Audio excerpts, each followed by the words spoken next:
theater, music, and a bit of monster movie mayhem. It's live TV. We prove it to you right there. I was ready. Yeah, par for the course when you're talking with Sean Collier, and he is here with the Weekend Guide with more eclectic picks for the days ahead. And Sean, the Oscars just wrapped up. Oh, yes. what were you going to say? I was just going to say, see, I'm just too comfortable here. If you're wondering at home, is it just a casual conversation with the lovely host?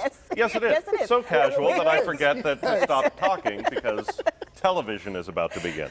All right. Anyway. So we were talking about how the Oscars wrapped up, celebration of movies. It turns out there is a film festival coming to Pittsburgh that we want to talk about. Yes, the Pittsburgh Japanese Film Festival. This is an event that's really grown over the years from a couple of movies to a week of movies, now to 2 full weeks of movies and events at Row House Cinema, really demonstrating there's a great appetite for films from Japan here in Pittsburgh. Here you're seeing a little bit of the trailer for the classic Mothra. If you don't remember Mothra, giant moth. Mothra. Yeah, I've heard of it. Yeah. Didn't get along with Godzilla very well. One of their focuses this year at the film festival is on what we call kaiju movies. Those are the giant monster movies. Godzilla, Mothra. Some of the more interesting ones, Destroy All Monsters is in the lineup. But that's just one aspect of it. There's a lot of anime for anime lovers, classics like Rashomon is playing, and a number of movies that have never appeared in Pittsburgh before. So if you're a film lover, you'll see something you've never seen before, and especially if you're a lover of Japanese film, a lot of treasures to discover. Oh, that's exciting. All right, so let's talk about theater. And this particular theater play is about not getting along with your neighbors so well? Is that it? Which is stressful. If you've ever had that, it's the smallest little disputes can turn into just seething, all-consuming rage, right? It lasts for decades. I know, when it's the person next door that you have to see every day. Right. That's the subject of this play at City Theater, and a great venue, by the way, too, City Theater on the south side. If you haven't been there in a while, it's just such a treasure. But right now they are presenting Native Gardens. This is a play about a young couple moves in next door to a very traditional couple, and they're going to plant a native garden, native plants, right? By Karen Zacharias, you see a little bit more about it there.